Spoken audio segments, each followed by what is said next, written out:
Now, the third cybersecurity tip is educate and train employees.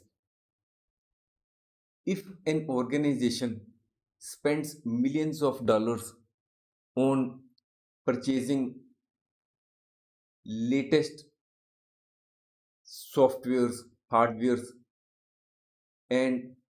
purchases all sorts, takes all the best possible steps, such as purchasing latest anti malware softwares, having firewalls in their computer systems,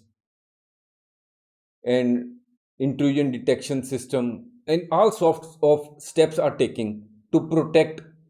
their systems and data from cyber attacks. But if they do not educate and train their employees